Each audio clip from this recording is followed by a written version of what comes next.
Hello नमस्कार विद्यार्थी मित्रों स्वागत है मारी यूट्यूब चैनल में। हूँ छूँ जगदीश वाघेला।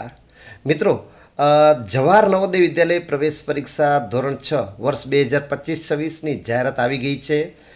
ફોર્મ કેવી રીતે ભરવું, क्या क्या ડોક્યુમેન્ટ જોઈશે, ઓનલાઈન ફોર્મ કેવી રીતે ભરવું મોબાઈલ, લેપટોપ અને કોમ્પ્યુટરમાં, તેના વિશે હું તમને સંપૂર્ણ માહિતી આ વિડીયોની અંદર આપીશ। અને સૌથી પહેલાં ફોર્મ ભરવાથી પહેલાં આપણે જાણીશું કે ફોર્મ ભરવાથી પહેલાં આપણે क्या ડોક્યુમેન્ટ્સ તૈયાર રાખવા, જેથી કરીને આપણે ઓનલાઈન ફોર્મ ભરતી વખતે કંઈ અધુરાશ ન જણાય। બરાબર છે મિત્રો? અને હા, જે મિત્રો પ્રવેશ પરીક્ષાની તૈયારી કરવા માંગતા હોય તો મારી યુટ્યુબ ચેનલ પર નવોદય પ્રવેશ પરીક્ષાની સંપૂર્ણ તૈયારી તેના વિશે સંપૂર્ણ માહિતી મારી યુટ્યુબ ચેનલ ઉપર તમે મેળવી શકશો। તેના રિલેટેડ બધી ક્વેરીઝ તમને નવોદય વિશે આ ચેનલ પર મળી રહેશે। તો ચાલો મિત્રો, આપણે સૌથી પહેલાં ડોક્યુમેન્ટ્સ क्या જોઈએ તેના વિશે જાણીશું, પછી આપણે જોઈશું કે ઓનલાઈન ફોર્મ કેવી રીતે ભરવું। બરાબર છે? ચાલો સૌથી પહેલાં આપણે જાણીશું કે ફોર્મ ભરવા માટેના જરૂરી પ્રમાણપત્રો એટલે ડોક્યુમેન્ટ। તો સૌથી પહેલો પાસપોર્ટ સાઇઝનો ફોટો, વિદ્યાર્થીનો પાસપોર્ટ સાઇઝનો ફોટો જોઈશે।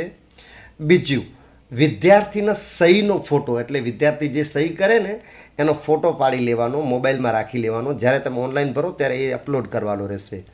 ત્રીજો વાલીના સહીનો ફોટો, એટલે વાલીને સહી કરી લેવાની અને તેનો ફોટો પાડી લેવાનો, અને જ્યારે ઓનલાઈન ફોર્મ ભરો ત્યારે એ વાલીના સહીનો ફોટો ઓનલાઈન અપલોડ કરવાનો રહેશે 10 થી 100 કેબીની અંદર। પછી ચોથું ડોક્યુમેન્ટ છે, પ્રમાણપત્ર છે આચાર્યના સહી સિક્કાવાળું પ્રમાણપત્ર, જે મેં તમને જણાવ્યું કે વ્હાઇટ સર્ટિફિકેટ આવે છે, જેની અંદર ધોરણ 3, 4 અને 5 વિદ્યાર્થીની સંપૂર્ણ માહિતી સાથે ધોરણ 3, 4 અને 5નું વિદ્યાર્થીના અભ્યાસની માહિતી। બરાબર? અને છેલ્લું છે વિદ્યાર્થીનું આધાર કાર્ડ અથવા વિદ્યાર્થીનો રહેઠાણનો પુરાવો, અથવા જો આધાર કાર્ડ અત્યારે ન હોય તો વાલીના જે રહેઠાણનો પુરાવો દર્શાવતું અધિકારીનું પ્રમાણપત્ર, એટલે આધાર કાર્ડ હશે વાલીનું તોય પણ ચાલશે, અથવા કોઈ પણ પાન કાર્ડ હશે તો પણ ચાલશે, એ સાથે રાખવાનું રહેશે। બરાબર? તો મિત્રો આ હતા ફોર્મ ભરવા માટેના જરૂરી પ્રમાણપત્રો। સમજાઈ ગયું? ચલો હવે આપણે આગળ વધીશું કે ફોર્મ કેવી રીતે ઓનલાઈન ભરવું તેના વિશે આપણે જાણીશું। તો મિત્રો સૌથી પહેલાં તો ઓનલાઈન ફોર્મ ભરવાથી પહેલાં હજી એક બાબત કે વ્હાઇટ સર્ટિફિકેટ, એટલે આચાર્યના સહી સિક્કાવાળું સર્ટિફિકેટ તમને આ સ્ક્રીન ઉપર દેખાય છે। આ સહી સિક્કા આ જે સર્ટિફિકેટ છે, પહેલાં આપણે જે વિદ્યાર્થી જે તે શાળામાં અભ્યાસ કરે છે તે શાળાના આચાર્ય દ્વારા આ વિગતવાર બધી તેમની પાસે ભરાવી સહી સિક્કા કરી અને તમારી પાસે રાખવાનું। જ્યારે તમે ઓનલાઈન ફોર્મ ભરશો ત્યારે આ ફરજિયાત અપલોડ કરવાનું રહેશે। બરાબર છે? ચાલો મિત્રો, તો સૌથી પહેલાં આપણે જઈશું ગૂગલ પર। તો ગૂગલ પર હું ક્લિક કરીશ અને અહીંયા ટાઈપ કરીશ CBSEITMS.RCIL, અહીંયા લખેલું આવી જશે RCIL.government.in/NVS ઇન્ડેક્સ રજિસ્ટ્રેશન। આના ઉપર ક્લિક કરશો એટલે તમને પહેલાં પેજ ઉપર લઈ જશે। આવી રીતે આવું પેજ ખુલી જશે મિત્રો। Online application for class admission to class 6। બરાબર? તો અહીંયા મિત્રો તમે જોઈ શકો છો કેન્ડિડેટ કોર્નર। તો અહીંયા પહેલી લાઈન જે લખેલી છે, click here for registration four class 6 JNVST 2025-26। તો મિત્રો આના ઉપર તમારે ક્લિક કરવાનું રહેશે, અહીંયા ક્લિક કરવાનું રહેશે આના ઉપર। તો અહીંયા આપણે ક્લિક કરીશું, તો હું અહીંયા ક્લિક કરીશ, આના પર ક્લિક કરીશ એટલે નેક્સ્ટ જે પેજ છે, સૌથી પહેલું પેજ એ આપણે ખુલી જશે। તો એના ઉપર તો આવી રીતે મિત્રો પેજ ખુલી જશે, પહેલું પેજ જ્યાં લખેલું છે online application four admission to class 6। બરાબર? મેન્ડેટરી ઇન્ફોર્મેશન, એટલે ફરજિયાત ઇન્ફોર્મેશન ભરવાની રહેશે।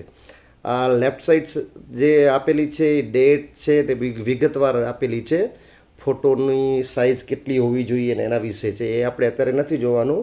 તો સૌથી પહેલાં તો પહેલી વિગત, the candidate has already pass studied class 5 prior to session 2024। ના, અહીંયા તમારે નો કરી દેવાનું, 24-25થી પહેલાં પાસ નથી કરેલું। બરાબર? પછી the candidate has appeared JNVST earlier, એટલે તમે પહેલાં પરીક્ષા આપી છે તો નો। બરાબર? આ બેમાં નો। પછી have you read the prospectus, તમે પ્રોસ્પેક્ટસ એટલે જાહેરનામું જે વાંચ્યું તો અહીંયા યસ કરી નાખવાનું। બરાબર? Whether your district of residence and class 5th study is same, yes or no. તમારો જિલ્લો અને જ્યાં તમે ધોરણ 5માં ભણો છો એ બંને સેમ છે, તો અહીંયા યસ આવી જશે. બરાબર. Is the study certificate sign by the headmaster of the school, એટલે આચાર્યના સહી સિક્કાવાળું જે પ્રમાણપત્ર છે એ સહી કરેલું છે તમારી પાસે, યસ. બરાબર. તો એના ઉપર યસ કરી દેવાનું. પછી whether the candidate has been promoted from class 4th and admitted to class 5th before 31st July 24, એટલે 31 જુલાઈ 2024થી પહેલાં બાળક 5મામાં પ્રવેશ મેળવ્યો છે, તો અહીંયા પણ શું આવશે મિત્રો? યસ આવશે. બરાબર. હવે do you have Aadhaar number, yes or no. તો અહીંયા જો તમારી પાસે આધાર કાર્ડ એટલે આધાર કાર્ડના નંબર હોય બાળકના, તો અહીંયા નાખીને તમે નાખશો એટલે ઓટીપી આવશે, એટલે ઓટીપી તમે જેવો એન્ટર કરશો તો તમારું નેક્સ્ટ પેજ ખુલશે. જો તમારા બાળકનું આધાર કાર્ડ અત્યારે હાજર ન હોય તો અહીંયા નો કરશો એટલે શું કરશે? અહીંયા શું બતાવશે? Your registration will be provisional, please upload any government approved residence certificate of the parent from the district in which candidate is study. બરાબર. તો આ જ્યાં બાળક ધોરણ 5માં ભણે છે ત્યાંનો વાલીનો રહેવાસીનો પુરાવો, એટલે આધાર કાર્ડ કે કોઈ પણ રહેવાસીનો પુરાવો હોવો જરૂરી છે, એ તમારે ત્યાં આપણે અપલોડ કરવાનો રહેશે. એ પણ સાઇઝ કેટલી હોવી જોઈએ અહીંયા બતાવે છે, 50 થી 300 KBની સાઇઝનો ફોટો અહીંયા તમારે અપલોડ કરવાનો રહેશે. આધાર કાર્ડ હશે ચાલશે, પાન કાર્ડ હશે તો પણ ચાલશે, જેની અંદર એડ્રેસ બતાવતું હોય. તો હું અહીંયા મારો અત્યારે શું કરીશ? નો કરીને હું મારા આધાર કાર્ડ અહીંયા હું એન્ટર કરીશ. અહીંયા આધાર કાર્ડ એન્ટર કરીશ એટલે મારું નેક્સ્ટ પેજ ખુલી જશે. હું અહીંયા આધાર કાર્ડ મેં એની સાઇઝ ઓછી કરી લીધેલી છે આવી રીતે. હવે હું સબમિટ કરીશ. અહીંયા સબમિટ કરવાનું, અહીંયા સબમિટ કરીશું એટલે આપણે નેક્સ્ટ મેઇન પેજ ઉપર આપણે લઈ જશે. જો મિત્રો આવી રીતે મેઇન પેજ આવી જશે. Online application for class admission to class 6 2025 in Jawahar Navodaya Vidyalaya. બરાબર. All the information which being submitted should be correct and subject to validation, એટલે બધી સાચી હોવી જોઈએ. ચલો હવે આપણે શરૂઆત કરીએ ભરવાનું. તો સૌથી પહેલાં select the state in which candidate is study, એટલે સ્ટેટ એટલે રાજ્ય સિલેક્ટ કરવાનું. તો અહીંયા હું સિલેક્ટ કરીશ ગુજરાત સિલેક્ટ કરીશ, તો અહીં નીચે પણ ગુજરાત આવી જશે. બરાબર. અહીંયા select the district in which candidate is studying, જે જિલ્લામાં બાળક ભણે છે, તો હું અહીંયા કચ્છ કરીશ, કચ્છ નાખીશ, અહીંયા કચ્છ નાખીશ. બરાબર. તો અહીંયા પણ નીચે પણ રેસિડન્સમાં પણ કચ્છ આવી જશે. હવે select the block in which candidate is studying in class 5th, તો એ બ્લોક એન્ટર કરવાનો રહેશે. અબડાસા, અંજાર, ભચાઉ, ભુજ, તમારો જે બ્લોક લાગુ પડતો હોય. હું અહીંયા ચલો ફોર એક્ઝામ્પલ માટે ભુજ નાખું છું, ભુજ. બરાબર. ભુજ બ્લોક છે. નખત્રાણા હોય, અબડાસા, તાલુકા પ્રમાણે જે બ્લોક હોય, જે તાલુકામાં બાળક અભ્યાસ કરતો હોય તે તાલુકામાં બ્લોક આવી જશે. અહીંયા નામ આપેલા છે. પછી name of the school in which the candidate is studying. બરાબર. અહીંયા તમારે શું કરવાનું રહેશે મિત્રો? અહીંયા તમારે તમારી સ્કૂલનું નામ લખવાનું રહેશે. બરાબર.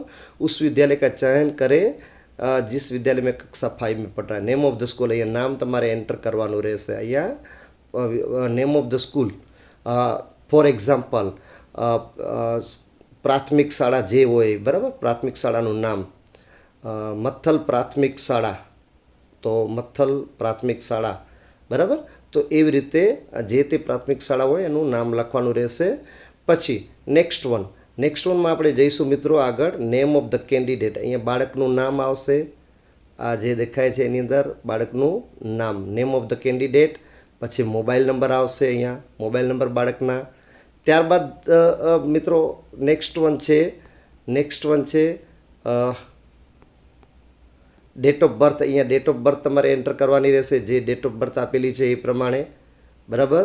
જે ડેટ ઓફ બર્થ તમારે અહીંયા એન્ટર કરવાની રહેશે. આની અંદર તમે ડેટ ઓફ બર્થ ખોલશો એટલે અહીંયા ડેટ ઓફ બર્થનું આખું સેક્શન આવી જશે. બરાબર મિત્રો.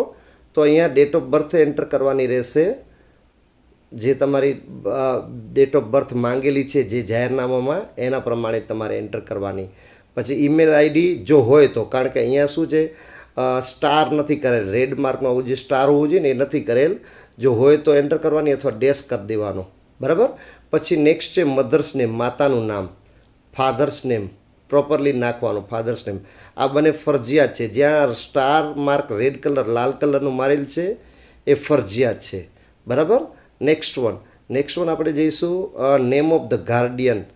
આ ફરજિયાત નથી કારણ કે અહીંયા શું છે, ફૂદડી નથી મારેલી, રેડ સ્ટાર નથી મારેલો, એટલે ગાર્ડિયન જો લખવું હોય તો લખી શકું અથવા ન લખવું હોય તો આ ઓપ્શનલ છે. બરાબર. આ બંને ઓપ્શનલ છે. જો તમને લખવું હોય તો ઠીક છે ને ન લખવું હોય તો પણ ઠીક છે. બરાબર. આ કમ્પલસરી નથી. જો તમારે લખવું હોય તો લખી શકો. બરાબર. કારણ કે અહીંયા ફૂદડી નથી મારેલી. પછી નેશનાલિટી ઓફ ધ કેન્ડિડેટ. અહીંયા શું આવશે? ઇન્ડિયન ઓલરેડી લખેલું આવે છે. Identification mark. અહીંયા તમારી કોઈ પણ આઈડેન્ટિફિકેશન, માની લો કે મને ક્યાંક વાગેલું છે તો cut mark on left face. હું લખીશ cut mark on the left face. Cut mark on the left face. ડાબી બાજુના ફેસ ઉપર મને કટમાર્ક છે, કા મોલ છે, જે તે તમારો જે નિશાન હોય, તમારા પગ ઉપર હોય કે હાથ ઉપર હોય કે મોઢા ઉપર હોય કે ચહેરા ઉપર હોય, ક્યાં પણ તમારું કંઈક નિશાની હોય, જે ઓળખની નિશાની હોય એ તમે અહીંયા લખી શકો. ત્યારબાદ છે મિત્રો નેક્સ્ટ છે લિંગ. લિંગ એટલે જેન્ડર તમારે સિલેક્ટ કરવાનું. મેલ હોય તો મેલ, ફિમેલ હોય તો ફિમેલ, ટ્રાન્સજેન્ડર તો ટ્રાન્સજેન્ડર. ઠીક છે. બરાબર. કેટેગરી શેની અંદર આવો છો? જનરલમાં, એસસીમાં, એસટીમાં, ઓબીસીમાં, જેની અંદર તમે આવતા હો એ કેટેગરી સિલેક્ટ કરવાની. હવે એડ્રેસ તમારું જે એડ્રેસ આવતું હોય એ એડ્રેસ તમારે અહીંયા ફરજિયાત લખવાનું. બરાબર. પછી પિનકોડ, જે તમારા ગામમાં રહેતા હો તો ગામના પિનકોડ, શહેરમાં રહેતા હો તો શહેરના પિનકોડ એ ફરજિયાત લખવાનું. હવે નેક્સ્ટ છે મીડિયમ ઓફ ધ એક્ઝામિનેશન, એટલે પરીક્ષાનું માધ્યમ. મિત્રો આ બાબતમાં ખાસ એક બાબત મને જણાવવાની છે કે જરૂરી નથી કે બાળક ઇંગ્લિશ મીડિયમમાં અભ્યાસ કરતો હોય તો માધ્યમ અંગ્રેજી જ રાખી શકે. એ બાળકને ગુજરાતીમાં પરીક્ષા આપી હોય તો ભાષા ગુજરાતી જ પરીક્ષા આપી શકે. હિન્દીમાં આપી હોય તો હિન્દીમાં આપી શકે. પણ ખાસ યાદ રાખજો, જે માધ્યમ તમે પરીક્ષાનું ભરશો એ જ તમે કરી શકશો. પાછળથી સુધારો વધારો આવે છે ઘણીવાર, પણ ઘણીવાર ન પણ આવે. એટલે ધ્યાનથી ભરવાનું. તમારે જો ગુજરાતી મીડિયમમાં ભણો છો તો ગુજરાતી રાખવાનું, અંગ્રેજી માધ્યમમાં ભણો છો તો અંગ્રેજી માધ્યમ. બરાબર. એસટીડી કોડ જરૂરી નથી, કમ્પલસરી નથી. લખવું હોય તો લખવાનું, નહીં તો જરૂરી નથી. ટેલિફોન. બરાબર. ત્યારબાદ છે ડિસેબિલિટી, જો લાગુ પડતી હોય, આપણે દિવ્યાંગ બાળકો હોય, બરાબર, હેન્ડીકેપ્ડ ડિસેબલ બાળકો છે એના માટે છે આ. પછી અહીંયા રિલિજન, ધર્મ જે આવતો હોય, હિન્દુઇઝમ, ઇસ્લામ, ક્રિશ્ચિયાનિટી, સિક્કિમ, બુદ્ધિઝમ, જૈનિઝમ, ઝોરાસ્ટ્રિયનિઝમ કે અધર, જે તમને લાગુ પડતું હોય, તમે હિન્દુ ધર્મમાંથી છો, ઇસ્લામમાંથી છો, ક્રિશ્ચિયનમાંથી છો, જૈનમાંથી છે, એ અહીંયા ભરવાનું રહેશે.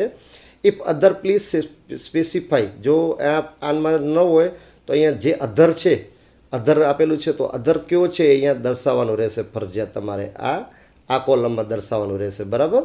તો આ છે આટલું. બરાબર. નેક્સ્ટ વન છે આધાર નંબર. બાળકના આધાર નંબર અહીંયા એન્ટર કરવાના. પરમાનન્ટ એજ્યુકેશન નંબર, અહીંયા આ કમ્પલસરી નથી, અહીંયા સ્ટાર નથી મારેલ. જો હોય તો બરાબર, નહીં તો ઠીક છે. એન્યુઅલ ઇન્કમ ઓફ પેરેન્ટ્સ, એટલે માતા પિતાની આવક ફરજિયાત જેટલી બતાવેલી છે એટલી અહીંયા જરૂર લખવાની. આ આવક ફરજિયાત બતાવવાની અહીંયા. બરાબર. રૂપીસમાં. હવે નેક્સ્ટ છે મિત્રો પ્રીવિયસ સ્કૂલ ડિટેલ, એટલે પિછલા સ્કૂલ કા વિવરણ. હવે આની અંદર આ શું છે? આ સેમ ટુ સેમ તમે જે આચાર્યના સહી સિક્કાવાળું પ્રમાણપત્ર તમારી પાસે સફેદ પ્રમાણપત્ર છે ને, એની સેમ ટુ સેમ વિગતવાર આની અંદર આ યલો જે દેખાય છે ને એની અંદર ભરવાની રહે છે. 3ની, 4થાની અને 5માની. બરાબર. આ બધી બાબતો આની અંદર સેમ ટુ સેમ આવશે, એમાં કોઈ ચેન્જીસ નહીં આવે. કારણ કે જો અહીંયા પહેલું શું છે, પહેલું છે નેમ ઓફ ધ સ્ટેટ, ત્યાં પણ છે નેમ ઓફ ધ ડિસ્ટ્રિક્ટનું નામ, બ્લોકનું નામ, ગામનું નામ, શાળાનું નામ, માન્યતા પ્રાપ્ત છે. પછી કઈ સ્કૂલ સ્થિતિ શું છે, બરાબર, રૂરલ કે અર્બન. જો તમે ગ્રામીણ વિસ્તારમાંથી માની લો કે તમારી શાળા ગ્રામીણ વિસ્તારમાં છે તો રૂરલમાં આવશે, અને શહેરી વિસ્તારમાં છે તો શહેરી વિસ્તારમાં આવશે. બરાબર. તો એવી રીતે તમારે એન્ટર કરવાનું. પછી ત્રણેયમાં ત્રીજું, ચોથું અને 5માનું છે. પછી યર ઓફ જોઈનિંગ અહીંયા બતાવશે તમને કયા કયા યરમાં તમે ધોરણ 3 પાસ કર્યું, ધોરણ 4 પાસ કર્યું, ધોરણ 5 પાસ કર્યું, એવી રીતે. બરાબર. મંથ ઓફ પાસિંગ એ તમારે અહીંયા લખવાનું. બરાબર ને. અહીંયા આ વિગતવાર સંપૂર્ણ રીતે જે સફેદ પ્રમાણપત્ર ભર્યું છે એના પ્રમાણે છે. Undertaking by candidate parents guardian, આ અંડરટેકિંગ હોય છે, યસ નો એ આવી જશે બધું, બરાબર. પછી લાસ્ટમાં જે નીચે છે મિત્રો, હવે આ 4 બાબતો ખાસ યાદ રાખજો. અપલોડ કેન્ડિડેટ્સ ફોટો, જે મેં તમને અગાઉ જણાવેલું કે ફોર્મ ભરતી પહેલાં તમારે વિદ્યાર્થીનો ફોટો જે 10થી 100 કેબીની સાઇઝમાં રાખવો, જે અહીંયા અપલોડ કરવો વિદ્યાર્થીનો ફોટો, બરાબર. પછી નેક્સ્ટ છે અહીંયા આવશે વાલીનો વિદ્યાર્થીનો સહીનો ફોટો, અહીંયા તમારે વિદ્યાર્થીની સહીનો ફોટો રાખવાનો હશે, બરાબર. અહીંયા વિદ્યાર્થીની સહીનો ફોટો, બરાબર, જે 10થી 100 કેબીમાં, સમજાઈ ગયું. પછી નેક્સ્ટ છે અપલોડ પેરેન્ટ સિગ્નેચર, એટલે વાલીની જે સિગ્નેચરનો જે આપણે ફોટો લીધો છે એ અહીંયા અપલોડ કરવાનો, આ જગ્યા ઉપર, બરાબર. આ જગ્યા પર વાલીનો સિગ્નેચર એટલે વાલીની સહીનો ફોટો અપલોડ કરવાનો. પછી ત્યારબાદ છે upload study certificate verified by headmaster, એટલે આચાર્યના જે સહી સિક્કાવાળું જે સર્ટિફિકેટ છે ને મિત્રો, તમારે અહીંયા અપલોડ કરવાનું રહેશે. એની સાઇઝ 50થી 300 કેબી હશે, બરાબર. સમજાઈ ગયું મિત્રો? તો આવી રીતે હશે. હવે નેક્સ્ટ નીચે છે સેવ એન્ડ પ્રિવ્યૂ, અહીંયા સેવ અને પ્રિવ્યૂ કરશો એટલે તમારું ફોર્મ અહીંયા directly please enter the name of the school, બધું બાકી જ મેં ભર્યું નથી, પણ તમને આવી રીતે ટોટલી ફોર્મ ભરવાનું રહેશે મિત્રો. આશા રાખું કે તમને આ માહિતી સમજાઈ ગઈ હશે, બરાબર. તો આ પ્રમાણે જો ફોર્મ ભરશો તો તમારું ફોર્મ ઇઝીલી ભરાઈ જશે, કોઈ મિસ્ટેક નહીં આવે. અને હા મિત્રો, ફોર્મ ભરવાની સમયે એકદમ તાકેદારી રાખવી, કાળજી રાખવી, કોઈ ભૂલ ન થાય, ધીમેથી આરામથી ભરવાનું, કોઈ ઉતાવળ જલ્દી નહીં કરવાની, બરાબર. અને સેવ અને પ્રિવ્યૂ કરો ને એટલે પહેલું ચેક કરી લેવાની વિગતવાર કે તમે જે તે વિગત બરાબર ભરી છે કે નહીં, સાચી છે કે નહીં, તે ચકાસી લેવું, પછી જ ફાઇનલ સબમિશન આપવાનું. એકવાર સેવ અને પ્રિવ્યુમાં તમને બતાવશે આખી માહિતી કે કેવી રીતે તમારી માહિતી સાચી છે કે બરાબર છે, કંઈક સુધારો વધારો હજી કંઈક કર્યો છે, એટલે ચેક ફરજિયાત કરી લેવાનું. તો મિત્રો, આ હતી માહિતી ફોર્મ ઓનલાઈન કેવી રીતે ભરવું. મોબાઈલ પર, લેપટોપ અને કોમ્પ્યુટરમાં પણ સેમ પ્રોસિજર છે, આવીને આવી રીતે.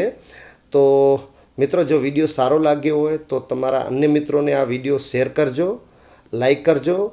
અને જે વિદ્યાર્થીઓ ધોરણ 5માનું ફોર્મ ભરવા માંગતા હોય એમના વાલીઓને આ વિડીયો જરૂરથી શેર કરજો. મળીશું નેક્સ્ટ વિડીયોમાં નવોદય વિદ્યાલય પ્રવેશ પરીક્ષાને રિલેટેડ માહિતી લઈને. ત્યાં સુધી ધન્યવાદ. Thank you.